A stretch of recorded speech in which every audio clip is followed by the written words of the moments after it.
Friday, everyone. My name is Justin Moore, founder of Creator Wizard, where I teach how to find and negotiate your dream sponsorships. Excited to be back here for another session. We're going to be talking about Q1 sponsorship pitch planning. So we're sitting here, happy December 1st. Can't believe we made it. Hope you had a wonderful Thanksgiving. I was in Minnesota with my family last week, so thank you for the grace there. Didn't do a live stream, but drop it in the chat. Let me know where you're tuning in from. We got some friends over here on Instagram. We've got some folks on YouTube. Let me pull up who we got here. We've got Delilah tuning in from Dallas, Fort Worth. We've got Placinade tuning in from Corsica. Good to see you here. We've got DeCrescenzo Sagesse. I'm not sure if I pronounced that correctly. Nice to have you here. Skylar, Them Alligator, Watt Sunshines. Good to see you here in Instagram. We've got Bianca tuning in. What's going on, Bianca? Again, as I mentioned, we're talking about Q1 sponsorship pitching strategies today. The reason, you've probably found that I have kind of a running theme here that I talk about usually several months out in terms of strategy, so we're sitting here, Q4 is not even over, and we're talking about Q1. You're probably wondering, why the heck are we doing that? Well, it's because that, brands allocate their influencer marketing budgets very far in advance, typically quarterly. And Q1 is especially important because that's when a lot of brands reset their annual budget, right? So, planning is oftentimes for a lot of medium-sized brands still happening right now. They may have even locked it in. Larger brands have probably locked in their 2024 budget several months ago, but there's a lot of, still kind of smaller to medium-sized brands that are kind of still doing that right now. And so there still is a lot of opportunity to reach out to those types of brands now, which is why we're talking about this today.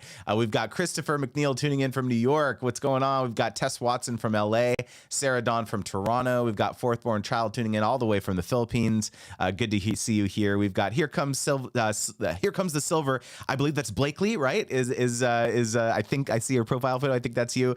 We've got Cast Ahead. What's going on, man? We've tuning in. We've got Growing Green Landscapes tuning in. Good to see you here as well. All right, so again, talking about this whole quarterly budget allocation thing, you have to be proactive in starting to reach out to brands during this planning phase, because during this time of the year, oftentimes what they're doing, yes, they are running their probably Q4 marketing campaign, so it's pretty hectic right now, especially if it's a consumer brand. They are trying to things are still at full force and full speed, trying to finish out the year strong with their Q4 marketing campaigns. But what they're likely doing also is analyzing the success of their 2023 plan, right? And so what a lot of brands will do is they will use basically it's like you go back and you look at, okay, what was our plan like at the end of 2022? So he said, okay, we hoped that 2023 was going to go this certain way, and they allocate a certain, marketing budget, not just marketing budget, but budgets for all the departments, right? Budgets for, R&D, they have budgets for, PR, they have budgets for marketing, they have budgets for all these different things, right? And then they go back and they analyze towards the end of the year how they performed relative to that. I was on a phone call with a brand actually earlier this week, and that's how they're measuring things. They measure it based on how, let's say, Black Friday and Cyber Monday did last year, right? And so oftentimes they'll use that to inform how much they budget for the following year, so for 2024. And so if their Black Friday campaign was down relative to 2022, then they may, look at budgeting for 2024 a bit more cautiously. However, if there was a, baseline improvement or benchmark improvement over, the previous year, then they'll maybe be a little bit more optimistic. And so I like to, talk to creators kind of about the inside baseball, kind of the behind the scenes of how brands think about this type of stuff, because that oftentimes you can just sound a lot smarter when you're on phone calls with these brands and be more empathetic to what's going on for them internally. I think a lot of creators, I hear this, or I see TikToks about this, and I see, Twitter, posts about griping about, oh man, this brand wanted to offer me $100 or $500 or whatever it is, or less money than they offered me, the previous first time I collaborated with them or something. And I think it's just important to understand that part of the reason that they may sometimes be doing that, first of all, like the reason that I think a lot of the comparison that I see a lot of times is like, this brand's making $1 billion, they make $1 billion in revenue or hundreds of millions of dollars, and they're only offering me X. Like, they're so cheap, like this type of thing just illustrates a really callous disregard for how business works. And like, they're not just, number one, they're not just partnering with you. They're probably partnering with lots of other creators, and perhaps you may not have given them a good reason to compensate you, a much larger amount, right? And so I just try to kind of be, people's tough love mentor sometime to say, hey, let's sit down here. Let's not be, naive about how this stuff works. Let's understand how budgeting works, how they plan this type of thing. And so when you come to the table and can ask smart questions and can, seem educated about how this stuff, how the planning and budgetary process works, then you're going to differentiate yourself, from other creators that are ignorant about the process. And again, what I will say is I get it. I'm not ignorant to the fact that there are some brands who are purposefully trying to take advantage of creators, and I get that. But at least in my experience, that's the minority, not the majority. And so if you can go into these conversations and these negotiations with the mindset of abundance and a mindset of like, okay, yeah, this brand is going to compensate me properly, or if I feel as though they're lowballing me, I'm actually going to take it upon myself to educate them about what's actually proper compensation, right? I just feel like it's a much healthier perspective to come to the table of a negotiation than one of like contention, one of, okay, this is gonna be a fight, this is gonna be a battle, I have to take all the money off the table here to make sure that I make the most amount of money possible. Like, that's not the way to approach these negotiations. That's not the way to approach any business relationship, in my opinion, at least. So again, part of the reason why I do these live streams, and talk about, make the content and make the tweets and make the posts and all that stuff, is to just try to level the playing field here and make you feel as though the brands don't hold all the cards, right? You have leverage here in this situation, but you do have to educate yourself. All right. All right. Let me take a quick swig here. Oh my gosh, I'm seeing all sorts of awesome current students of Brand Deal Wizard in here, as well as some alumni. We've got Life Beyond Fertility. Good to see you here as well. We've got Luke 360, Cami Happy Tribe, Fiorella Cook. Yes. Oh, that's Blakely. What's going on, Blakely? Good to see you here. Tess said, such great insight. Corey said, good point. Yes, of course. Happy to hear. And Sarah said, yeah, also, if the brands can't pay you, there's lots of other options, because if they're cheap, guess what? They get what they pay for. Yeah, this is one of my favorite. I'm really glad you brought this up, Sarah, because, this is one of my favorite, like, I can't tell you how many times this has happened where a brand has come inbound to my wife and I, or we've pitched them and we're, kind of chatting with them about a collaboration. And then, the budget that they come back with is like, really small, or it's just not, something that we'd be able to, based on what they're asking for, there's no way that we could do it for, that amount of money. And we walk away. We say, thanks, understand that, that's your limit or whatever, but it's just not going to work out this time around. Would love to keep in touch, this type of thing. We still nurture the relationship. And then guess what? The brand goes out there and works with someone, for free product, or they, work with someone for a very small amount, and they end up coming back to us because, maybe it's 6 months, maybe it's 12 months down the line, but because they, you get what you pay for, when you, you don't compensate people properly, or they're just going through kind of the, they're scraping the bottom of the barrel when it comes to finding partners. Right. So it's a really great point. It's happened to us many times. And when you, have very high quality work product, and you are like just a quick anecdote here. When I ran an influencer marketing agency, I ran this for 7 years. I got to be honest, like, when we first started, I didn't appreciate how valuable of an asset it would be to work with people who were professional and communicative and took this seriously. They understood that this was a business transaction.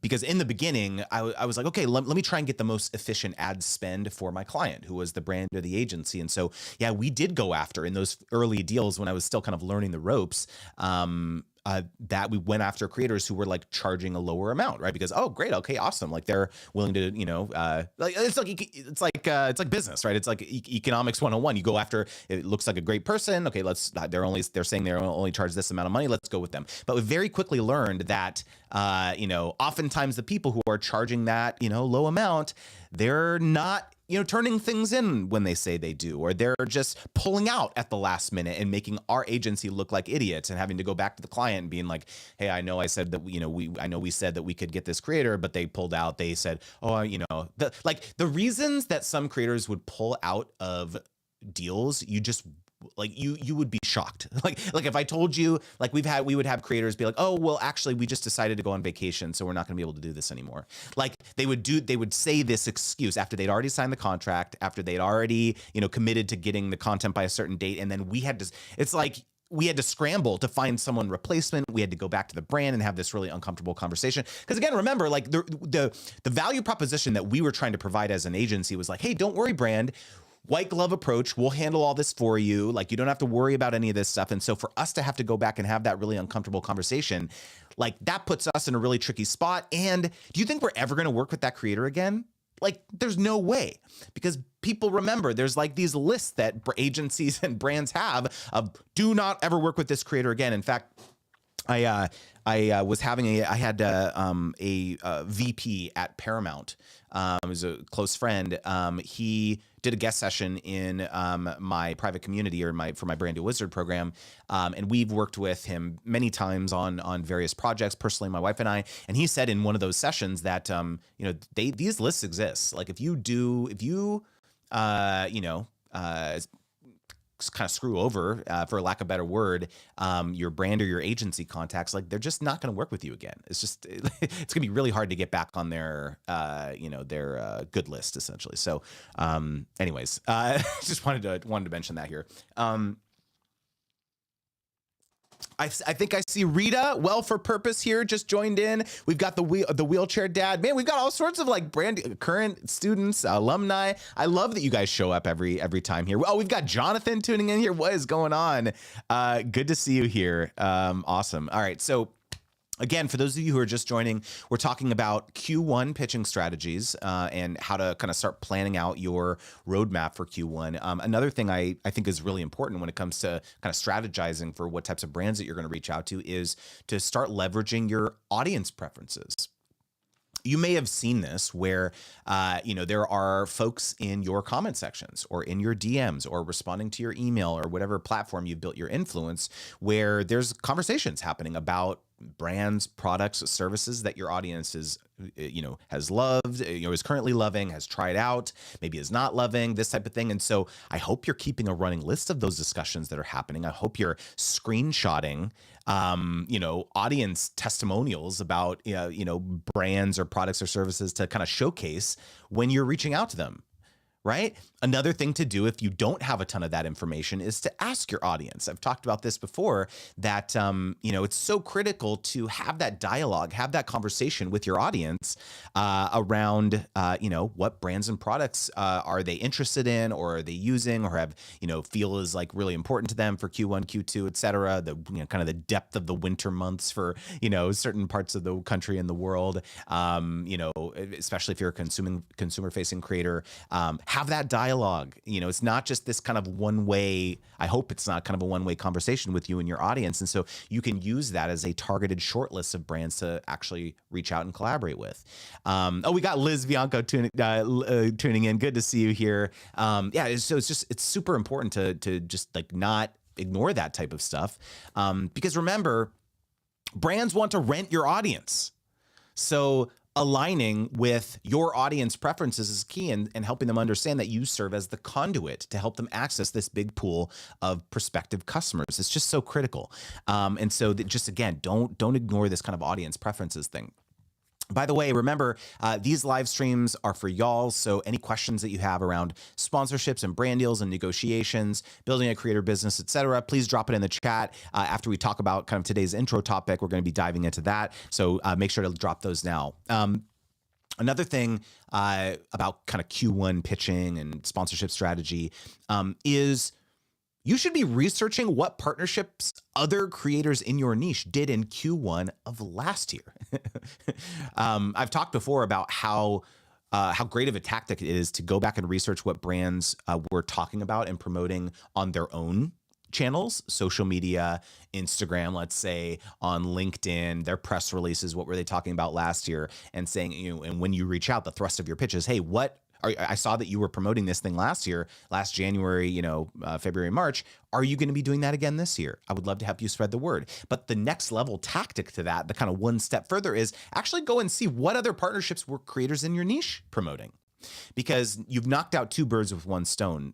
If you reach out to a brand talking about that, you say, hey, I saw that you were promoting X with Y last year. I saw that you were promoting this thing for your product with this Y, with this other creator here. Are you going to be doing that again this January or this February or March or whatever? So what did you illustrate to the brand when you reach out and think about that? You said, okay, I was researching your brand about what's important to you. I know that you already value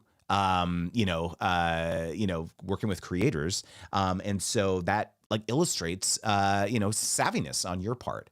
And again, it's this whole idea that other creators in your niche are not your competitors. I like to say they're your niche neighbors, right? And so you can learn a lot from them. Jonathan said that nobody in my niche has sponsors, LOL. So yeah, you're going to be blazing the trail here, Jonathan. And in fact, this is, I've worked with a lot of creators who have been in your shoes. And it took a while for them to kind of break through, and they really had to be that person who was breaking through and educating sponsors in their niche about the value of sponsorships, because there wasn't a lot of sponsorships happening. And so, yeah, there may be a longer road ahead of you because of that dynamic, but when you ultimately are looked at as the educator, the person, the expert who was putting in the work, having the conversations, and the sales cycle, will be probably longer because of the fact that you do have to do more education. Yes, let's be real. Yeah, it would be great if there's already a long track record of you educating brand or of brand sponsoring folks in your niche, and so it'll be easier. The process will be easier because you don't have to educate them about the value of influencer marketing or partnership marketing or whatever, and you can just kind of be the one more person that they're collaborating with. Yes, of course that's going to be a better scenario, but I believe that, if you are the ones who is sowing the seed, when they ultimately do decide to finally pull the trigger here, and when the domino finally falls, then you're going to be the first person that they think of because you were there providing value and educating them the whole way. I've told this story before of my my longest coaching client, Paul. This is what happened to him in the green industry, right? He teaches lawn care professionals how to grow their business, and for the longest time, all of these huge brands, these lawnmower companies, they were only offering free stuff. Oh, we'll give you this big tractor for a loan for 3 months or 6 months or whatever, but they weren't offering to compensate. And everyone in his industry was sure, that sounds great, because these lawnmowers are expensive, and so it was kind of a flex for a long time to be on the PR list of some of these large brands. But all it took was one of the largest brands in their space to finally start dropping some budget on some of these creators for kind of all the dominoes to fall, because this is what happens in a lot of these traditional industries where these brands are kind of looking at each other to see, kind of copying homework, like, oh, what's that brand over there doing? And so if one of these big brands, kind of the domino falls, a lot of times, then the others, the smaller to medium sized brands, start following suit. And so but it took a while. It took several years. And so that's just kind of the dynamic sometimes in some of these more traditional industries. I have another example. One of my other, Wizards Guild students, Thomas from Circle Age Scuba, similar thing. The scuba diving industry is very traditional, and there's not a lot of, traditionally there hasn't been a lot of actual dollars spent on the marketing side for partnerships. And he actually just sent a testimonial for Wizards Guild, and one thing that he said was that he sent out 10 pitches. And he got 10 responses and is currently involved in 10 ongoing negotiations with 10 of these 10 brands, traditional brands in the scuba diving industries. And he was not expecting that, because when it comes down to actually pitching things that are that would be useful to them and move the needle for them in this industry, like it can have a really meaningful impact. And again, he also, I actually did a public coaching call with Thomas on my YouTube channel. And if you haven't seen it, if you really are struggling with this kind of traditional mindset that a lot of brands are having, I would really encourage y'all to go watch that one, because it was huge for him. So anyways, all right. Jonathan said, I wasn't ready to be Johnny Appleseed. Yeah, I hear you, man. It's going to be easier for some than others, but I believe in you. You're going to be blazing that Oregon Trail. Yeah, I don't know why I said Oregon Trail, but anyone ever like play Oregon Trail growing up? That was a great game. Man, we've got all the alumni tuning in today. We've got Molly, we've got Crystal Prophet. What is going on? We got Best Boy Benson. Good to see you here. All right. Okay, so let's dive into Q&A here. Got some great questions here. We've got a question here from Gil Has No Chill. Is that you, Gil? Is that my friend Gil? I can't see by your profile photo, because I think you maybe change your username, maybe not. Where have you seen good execution of asking audiences what's useful to them and what their needs are? Great question. It doesn't have to be complicated. It is you, Gil. You change your handle. You're messing with me here, man. And you change your profile photo. My gosh. Anyways, good execution. It doesn't have to be complicated, Gil. Make a Google form, make a type form, send it on your Google or your YouTube community tab, or in your newsletter, or on IG stories. Good execution differs based on what your niche is. And so what we're talking about here is like asking psychographic questions about your audience to develop more color and texture. And it's going to be different for, the questions are going to be different based on that. I would say, some creators like Thomas is a great example of this. One tactic that he did, the scuba diving, circulated scuba, he went into some very large Facebook groups that have a really large audiences, not ones he controlled, by the way, but just ones that he was members of. And he asked just one question: what is your biggest struggle with scuba diving right now? I think that's what he asked. He asked questions in two separate groups, and I can't remember exactly what the question was, but he got hundreds of comments between the two Facebook groups. And again, he did not own these groups. And so I always encourage people who say, oh, I don't have a large audience, or I'm not going to get very many responses or something. Again, this does not have to be questions to your audience specifically. If there are certain areas or places on the internet where folks in your niche hang out, you can absolutely just as easily ask questions in there. And so he got a ton of, what was it? I'm trying to remember the question. It was like, what are the top 3 challenges that prevent you from scuba diving, or something like that? And he got so much great information that he was able to mine, and he took all that information and all the comments and dumped it into ChatGPT, by the way, and said, what are the top 3 or 5 insights from these responses, or something like that, right? Super next level, right? And so that's kind of a cool execution of doing some of that psychographic research. We've got Max tuning in. What's going on, Max? Oh yeah, you got a new account for video creation. Oh yeah, there we go. Gil and I are in a short form short form video like a cohort right now. It's kind of like an accountability. It's like a 4-week boot camp to start making short form videos. So yeah, you're going to start seeing some cool new shorts from me soon here. So that's going to be fun. So yeah, I hope that helps. All right, we got a question here. Okay, we got a question here from Tess Watson. Is it okay to email multiple marketing contacts at the same brand with the same pitch, or should you email them one at a time? So my advice here about emailing like multiple contacts if you're pitching a brand is you have to understand the marketing hierarchy and use your best guess at whether you think that contact that you're emailing is going to forward it to their superior. So what you want to avoid is, let's say that you've got someone who is a director and someone who is a manager, both on influencer marketing team.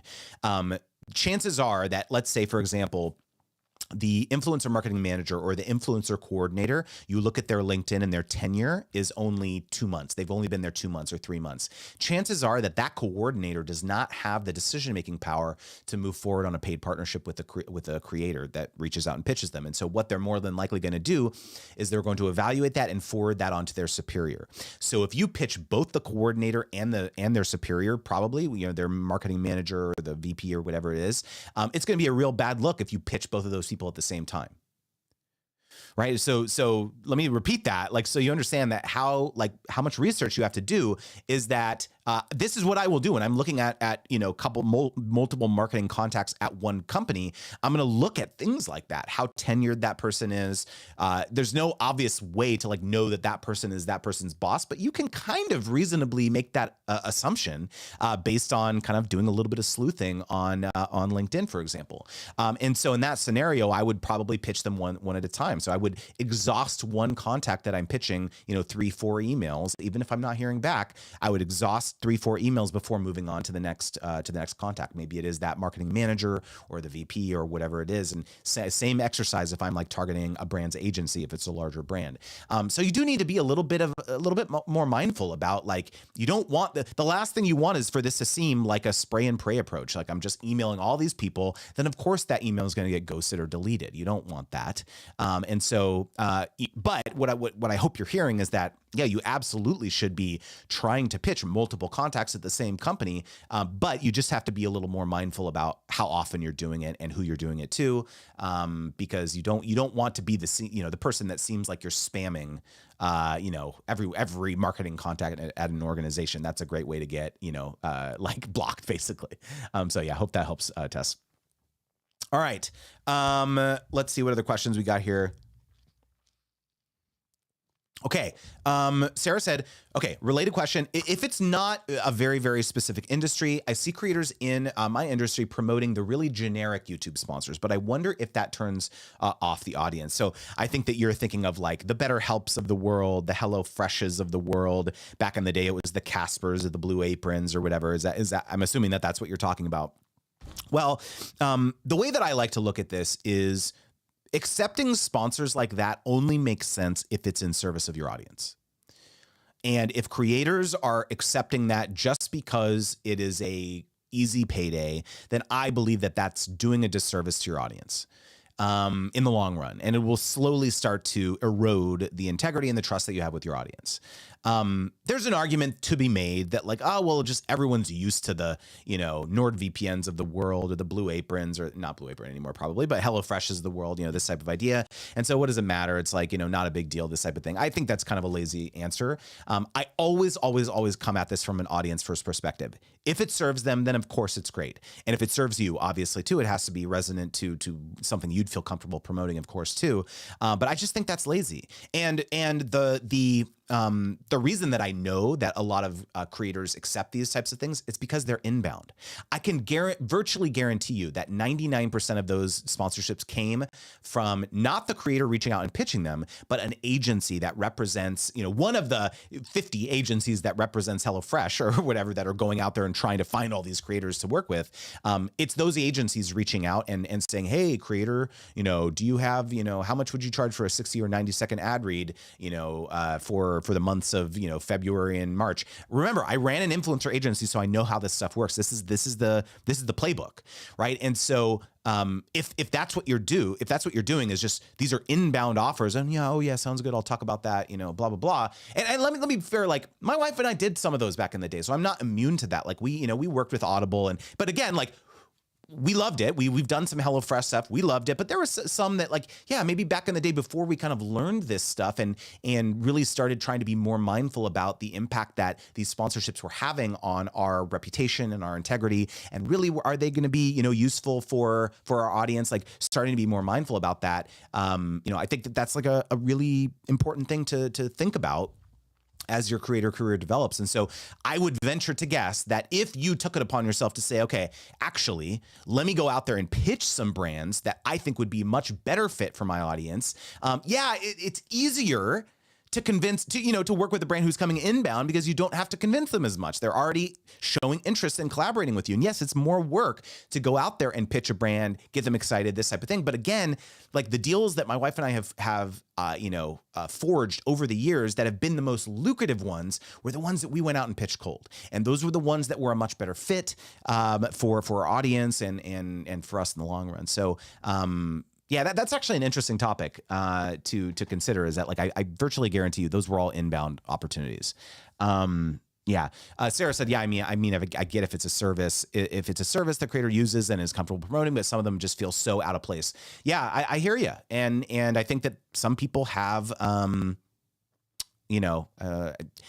it's hard. I don't want to, criticize any creators who take deals like that. I get it. It helps pay the bills, and I understand that. But I just feel like it's a much better use of your time and a much better.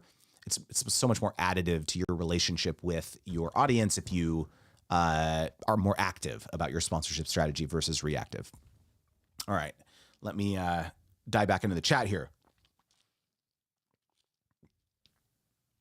Every creator has done a VPN deal. Well, you know what, Gil? That's a very blanket statement because we have never done a VPN deal. So, yeah, I guess maybe I'm the exception, not the rule. But yeah, I don't know. We never felt as though that was like a worthwhile thing. We definitely have gotten plenty of offers to do that, but have never done it in the 15 years on YouTube. Or sorry, 14 years. All right, let me dive back into the chat here. We got a question here from Faye. What's going on, Faye? A brand new brand deal wizard student. Good to see you here on the live stream, Faye. When pitching them for the first time, should you send out the media kit or rate card right away, or I have to ask if they have budget or not before I send it? Yeah, so would absolutely strongly suggest that you do not send out a media kit or a rate card right away.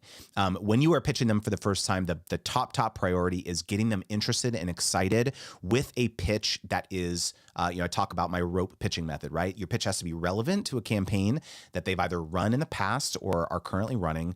O stands for organic, meaning that your pitch can tie back to organic content that you've already posted to illustrate that your audience has affinity for their brand or their product, or their service.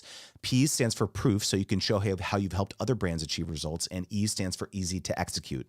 When they say, yeah, this sounds interesting, what do you have in mind? And so this should be the structure of your pitch. And do not attach a media kit, do not attach a rate card, because you're just, you have no idea at all about what they're, whether they're going to be interested and excited in this pitch. Is this going to help move the needle for them? You need to start, extracting some information from the brand before you can realistically pitch them something. Because again, remember, the point of the rope pitch is not to get the deal. The point of the rope pitch is to open the dialogue, because the chances of them being like, yeah, this sounds perfect, let's go, is so slim. The point is that you've now given them something tangible that they can react to. There's now an opening for them to say, hey, that's interesting, but that's not quite fully aligned with our objectives.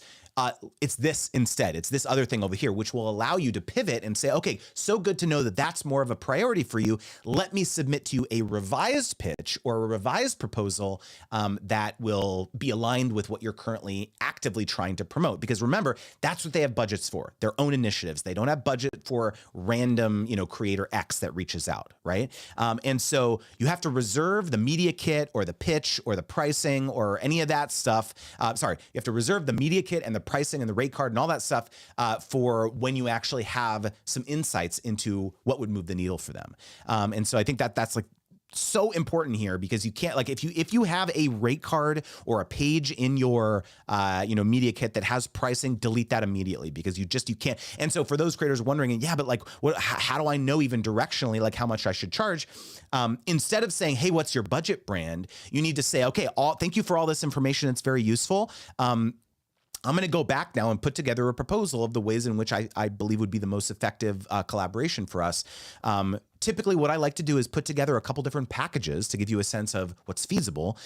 Do you have a sense of what those 3 tiers should be from a budget feasibility perspective? That's what you ask, and ask them to give you a range. I've said before, and in those scenarios, when you have that conversation, especially if you're on a phone call, brands will tell you about 75% of the time, in my experience, doing this across hundreds of of conversations. And then the remaining 25%, they'll be like, no, you tell us, right? So, but again, 75% of the time, that's pretty good. And I have some videos about kind of how to handle that remaining 25% of the time. But yeah, hopefully that's helpful, Faye. All right.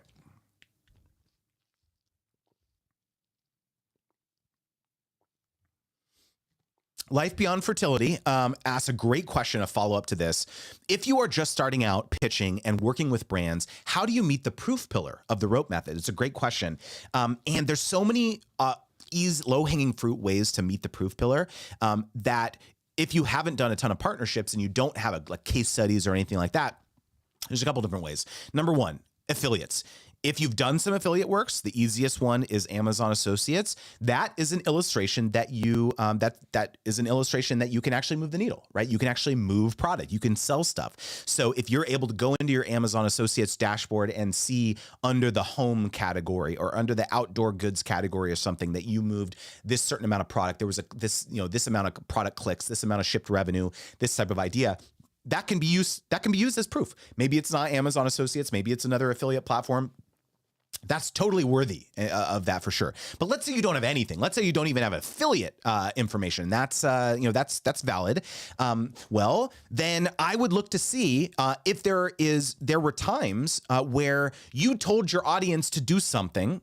Oh, go check out this video, or go check out, go click on this, webinar, or go click and go attend this event or whatever.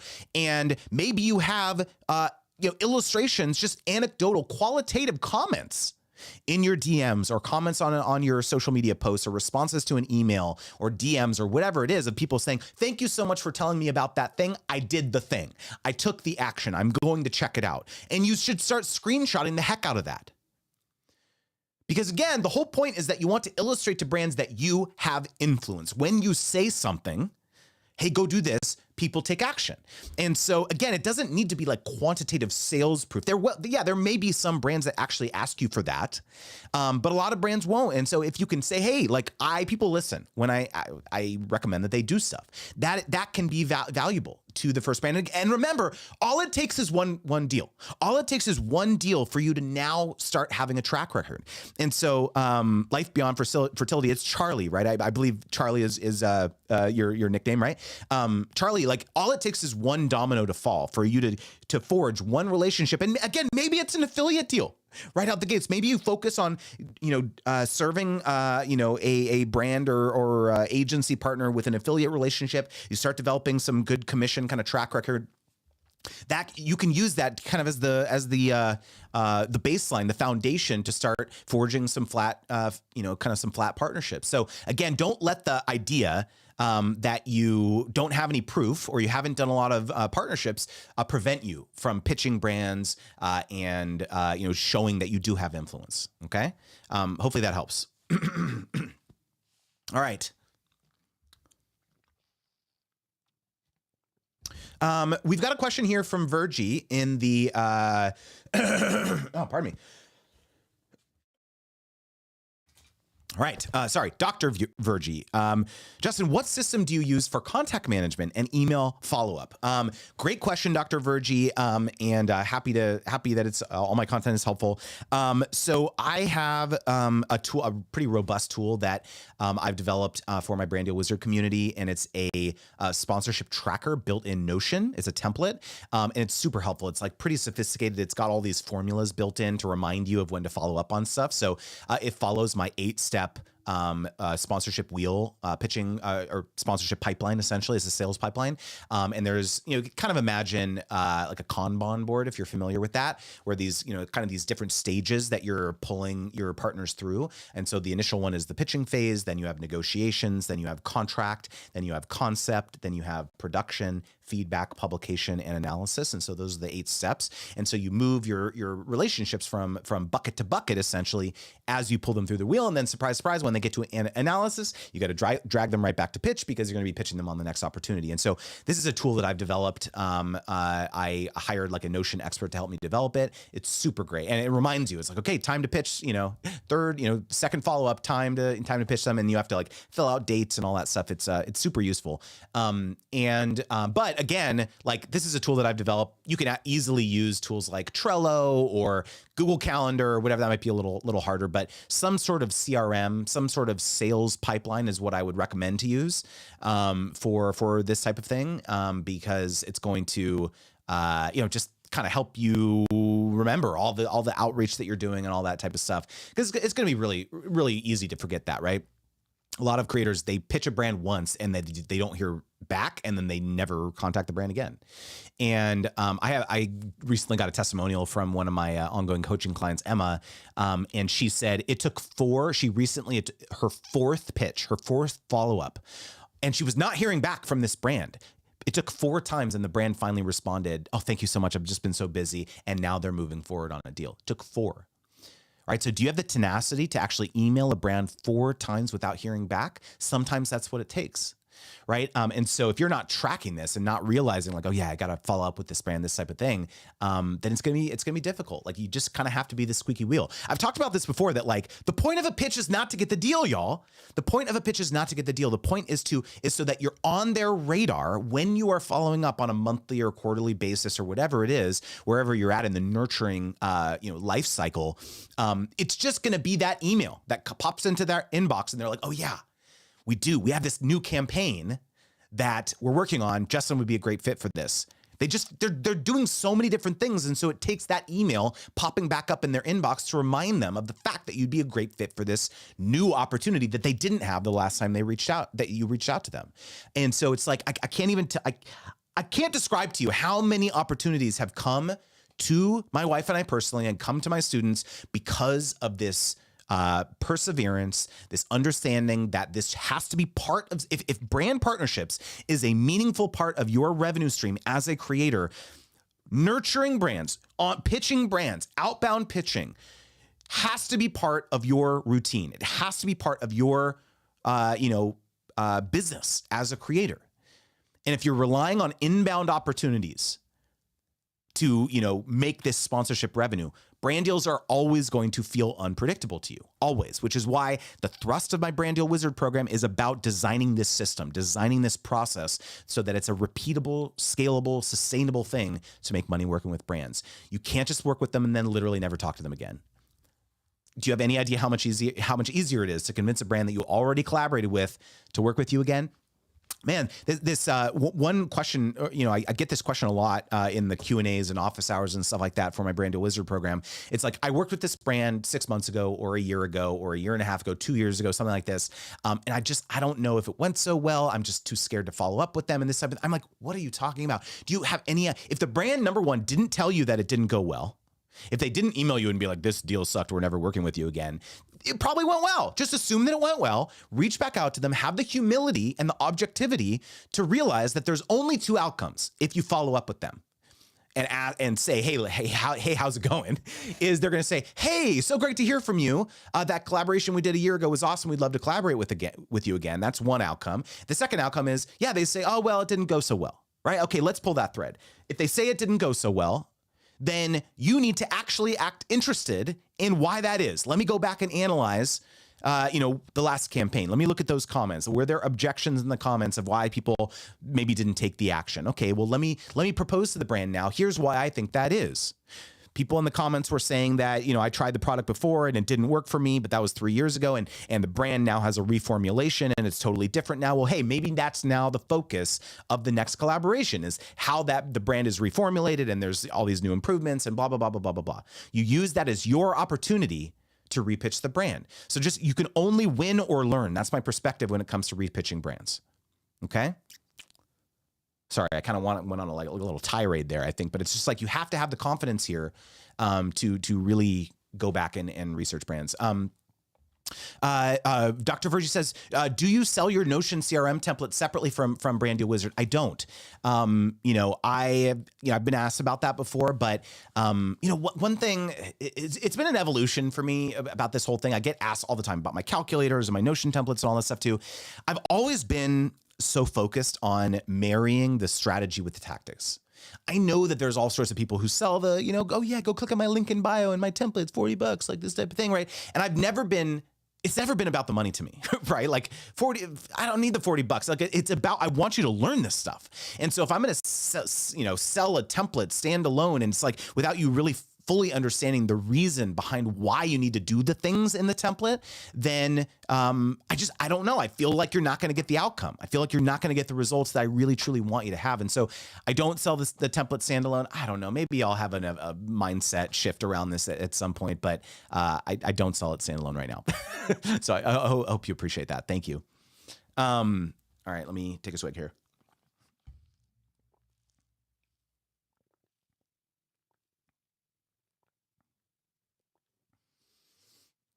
We've got Words, Whiskey, and Wanderlust. Wow, Words, Whiskey, and Wanderlust. What a username. Good to see you here. We've got Keith Kalfas. What's going on, Keith? Good to see you here, dude. We've got Latinx Montessori, Elizabeth Love Healer, and Lisa Lily Moen. Good to see you here. Let's see. We've got She Fires in the chat. We've got Dallas and Jill. Good to see you here. Let's see here. There was a question that I feel like I missed way back up further in the chat. Did I miss it? Maybe I didn't. Oh, here we go. Oh yeah, here we go. Off the shelf rides. What are your thoughts on YouTube Brand Connect? Concerns that the brand's products won't line up with my channel and my audience. Yeah, I've gotten this question here. So for those of you who are not familiar, YouTube Brand Connect is essentially so let me take a step back here. Back in the day, when influencer marketing platforms or brand deal platforms first cropped up, maybe about a decade ago, there was one called FameBit. And basically what it was a creator and brand marketplace where brands could post applications or campaigns that they were looking for creators. And so you could submit an application as a creator to say, hey, I think I'd be great fit for this campaign. And so there's a whole host of platforms that cropped up like this, and they still exist. But FameBit was one of the first ones, and they got acquired by YouTube. And that was maybe 7 years ago now, 6-7 years ago. I don't know. It was a while ago. They basically shut it down, and it turned into what would then become YouTube Brand Connect. And so what YouTube Brand Connect is a similar thing, but it's run on the YouTube platform. And so they recently rolled out access to Brand Connect to a lot more creators. Previously, it was kind of invite only. And so a lot of people were wondering, like, is this something that's good to, check out? A lot of the deals that I've heard, my wife and I've gotten a few of them come through, but like a lot of the deals are like tied to your viewership. So it's like, okay, you're going to make, based on the average views of your videos over the last, 30 days or whatever, we're offering you some random amount, like $2,642 based on the viewership or something like that. So it's like tied to the viewership. And not all deals are like that. Some are flat, but like a lot of them are like that. And so people are wondering, like, is this something that I should agree to? In my experience, a lot of the offers that I've seen on there are a lot of those advertisers that are doing the volume play. The HelloFreshes, not Audible as much anymore, but like a lot of the Athletic Greens, this type of thing. They're doing those types of buys because, again, remember, so to answer your question here, like those large advertisers that are doing those types of campaigns on YouTube, this is a volume play for them. They're spending probably between $1 to $10 million a month, probably, for these large advertisers on those types of campaigns. So you are 100% a commodity. They don't care about your channel. They really don't care about the types of things that you're talking about.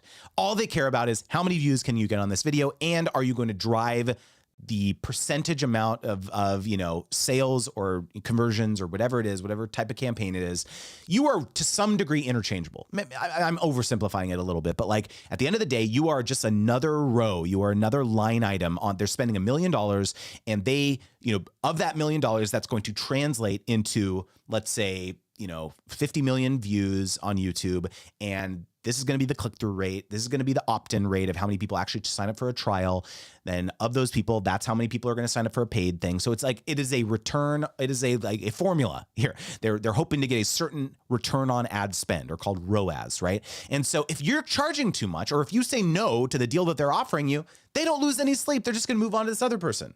So you're a commodity there. And so again, yes, maybe it can be valuable for creators who have achieved scale and they're getting millions and millions of views a month. And yeah, if they talk about this brand, even if it's like the CPM is very low and it's like, 10 to, $30 or whatever it is. And yeah, maybe that mean maybe if your sponsorships are not, you don't have a strategy behind your sponsorships and you're just accepting inbound stuff, then like, yeah, I guess, right? But again, like this is not going to be the situation for most creators. I think you do need to be more mindful about your strategy, and you do need to be more proactive about it rather than reactive. And so, yeah, maybe YouTube Brand Connect can be something that keeps the lights on. Maybe it, you make, a couple $1,000 a month. Fine. Like I won't, I'm not going to like fault you for that, but I just know what you're going into when you accept deals like that. Yeah. Hope that helps.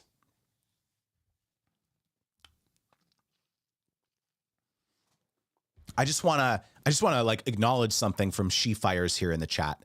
Justin, I have used your LinkedIn strategy and I was able to arrange a call with a brand. We are in talks to kickstart a new op thanks to you. Boom. There we go. Can we get some golf claps here for She Fires in the chat here? Come on, y'all. Look at that. I'm so proud of you. Look at that. Hold on a second. I got to take a screenshot of this one.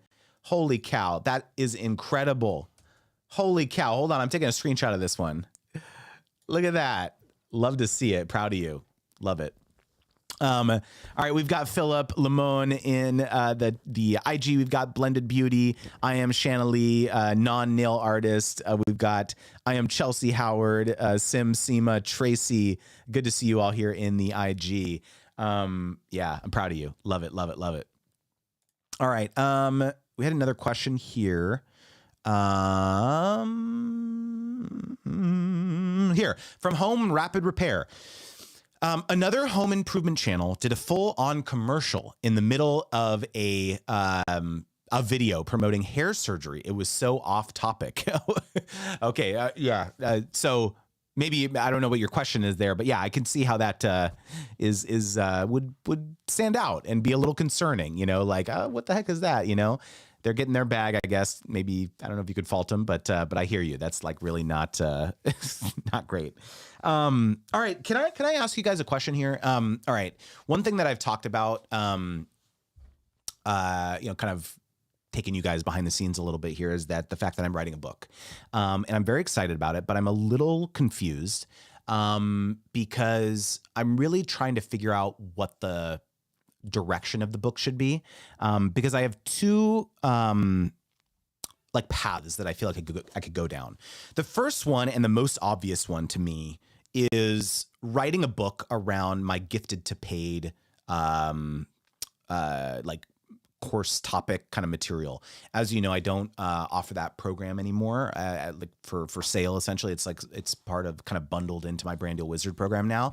But a lot of the like information that I talk about in that program, I feel like would be so useful to the widest amount of audience, right? Because that material, again, it's like focused on people who are kind of just starting out their creator journey. It's kind of aspirational. It's kind of more beginner focused where you've started to grow your audience. You've started to build up, kind of a name for yourself, and you're starting to get brands and companies offering to send you free stuff, right? To talk about on your platform. Hey, we'll send you a free bag of potato chips, or we'll give you a year free access to our software program or something if you like make a blog post about us or talk about us on your podcast or whatever. And so for a while, creators are like, hey, this is awesome. Sounds great. Like, let's do it. But then there's, that you do that for a while and you start being like, I actually would like to start making some money off of this. Like, I think maybe I'm not going to accept free stuff anymore. Right. And so once you get to that point, it's this really hard chasm to cross where it's like, okay, I've been accepting free stuff for so long, but how do I even articulate to brands that I feel like they should pay me? And so I feel like there's so much meat here to talk about in a book, to not just mindset, but like tactics stuff too. Cause I have like a ton of like email templates in that program to like say, okay, if a brand says this to you, if they say, hey, be an affiliate or be an ambassador, here's what you can say. If the brand says, oh, our product is expensive, that should be compensation enough. Here's what you say in that scenario, right? So there's a lot of tactical stuff in there too. And so I feel like that, like there's a book there for sure. And so I'm of one mind that like, that is, maybe what I'm going to write about. But then there's this other really spiky point of view that you may have heard me talk about before, which is that I believe that 99% of creators should not have managers or agents, right? And it's kind of a controversial take because, a lot of creators come to me in my DMs. Oh, thank you so much for your video, but I don't really want to like learn this stuff. I don't want to do it myself. Can you just like introduce me to a manager who will do it all for me? Like I'll give him 20, 25% of my deals, like whatever, like just intro me. Right. And it's just like kind of grinded my gears to some degree, because I believe that's a cop-out. I believe the vast majority of people should not hire a manager. They should not just willingly give away 20, 25% of the deals. They should learn it themselves and keep all the money. And that's why I make these videos, is to like educate yourself, do it yourself. You can do it. You can be on a phone call with a brand. You can do an email back and forth with a brand.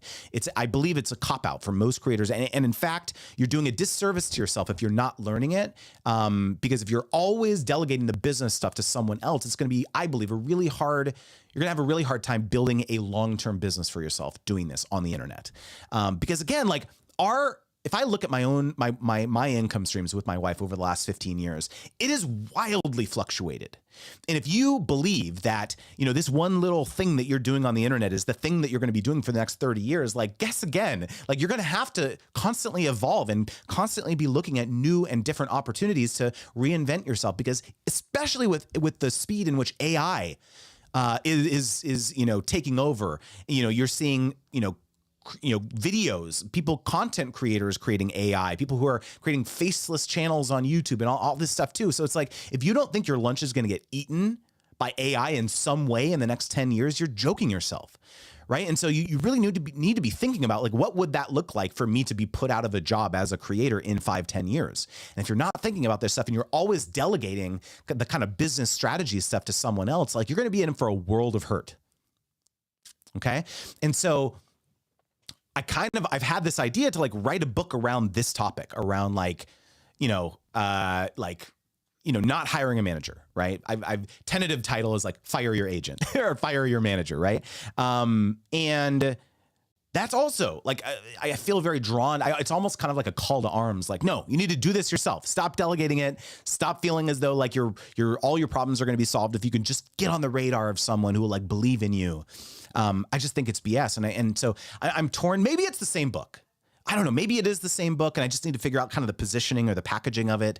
I'm just like curious. What do you guys think? What do you think like resonates with you? What is something that you want to read? I'm really curious. Sarah in the chat said, that sounds so interesting. I have so many questions about the free stuff because sometimes it really is of value to the business and or me. That's good to know. Max says, call it so you want to be an influencer. Turn your passion into a real business. Yeah. I mean I know that book. Yeah. I know what that book would look like in my mind. I'm just I don't know. I'm really struggling to like figure out what the right book for me to write is. Yeah. Oh, Gil says in the chat, some managers are good. I'm a manager. Yes, of course. Yeah. Gil says, boo. Yes, I hear you, Gil. All love, man. Again, for the right creator, having a manager is fine. I just believe for the vast majority of people, it's not. So yeah, I hear you. Lynn Sire says, I personally like learning things myself. Yeah. I mean, I'm the same way. I think there is a very large contingent of people who do like learning it, who do want to learn it. Max says in the chat, make it 2 books. Yeah. I've thought of that. I've thought of maybe I write the gifted to paid book first, and then I write the other manager book second, but I don't know. Like I know. I guess I'm like wondering, like, am I going to write 2 books? Maybe I am. I don't know. Maybe I should think like a little bit more strategically.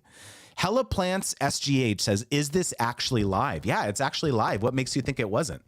This is live. Yeah. What questions do you got?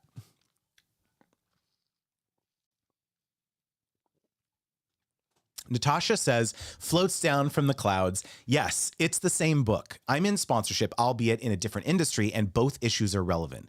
Keep up the great work. Thank you so much. I really, really appreciate that. And thanks for that perspective. I think you're probably right. It's probably the same book.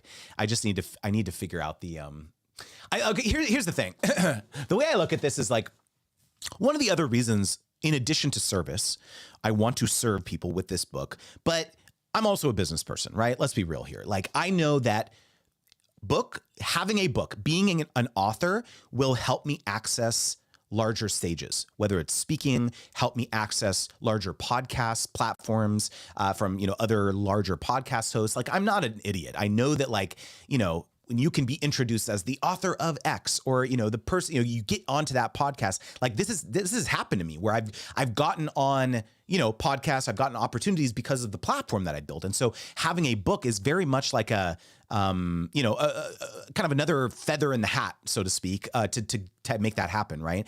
And so I know that the Fire Your Agent book, or the, kind of do it yourself, kind of don't hire a manager book, that is a hot take. That is a book that would probably, if I were to like pitch that to access a stage or to get on a podcast or something like that, I know that that's kind of a sexier topic than the gifted to paid, like advocate for yourself and know your worth and all this stuff too. So it's like part of me, the marketer in me, the business person in me knows that like that positioning is probably the better angle. But like at the same time, I know that this kind of topic around like understanding your worth and like advocating for yourself and understanding how to have that, conversation to articulate your worth around the kind of whole gifted to paid stuff, like that's valuable too. But it's like, I know the marketer in me is like, oh, that book would probably be better from like a PR perspective, So I don't know. I'm torn because I can play that game. I know that game. Max said gifted to paid is going to have a much wider audience. That's probably true. Yeah. Like it'll be able to access more people and be more relevant to people. The other thing too, though, is that with the Fire Your Manager book, it's like, obviously the vast majority of people do not have managers, but I think people buy books or read books aspirationally sometimes too, where they think like, okay, I don't have a manager yet, but like, what if, man, I could get to a place one day where I'm so successful that I could have a manager and then fire them? That's crazy. Like that, I want to read, and like, that's a thought experiment for me. Yeah. Maybe it's not fire a manager. Maybe it's like, don't hire a manager. Right. Or maybe that speaks to it better. You're right though. The gifted to paid book would speak to more people. I don't know. I want to talk about this thing more, the don't hire a manager thing. And maybe it is the same book. Maybe it's a chapter of the book. I don't know. Maybe it's in the subhead of the book. Maybe it's like, cause you got the title and the subtitle. I don't know. I got to figure that out.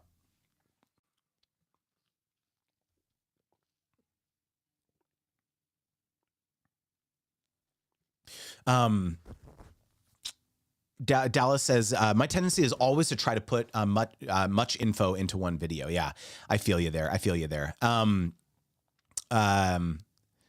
Let's see here. Lynn Sire in the IG chat said, I've got on a few calls with brands, but they want free everything. Not sure what's working to use during the free call. I got you. Oh, what wording to use? I got you. Bianca says, it's the same book or two books, but if you're motivated to write about both, write about both. Yeah. Thank you, Bianca. I appreciate that. Yeah. I really need to figure this piece out. Max says less than 1% of YouTubers are going to be full-time profitable, and even a smaller percentage of them are going to need a manager. I got you. Yeah. Whereas pretty much every content creator with over 500 subs is going to have people reaching out about free product offer. Ah, man, Max, it's a great point. Okay. I probably need to write that book. Yeah.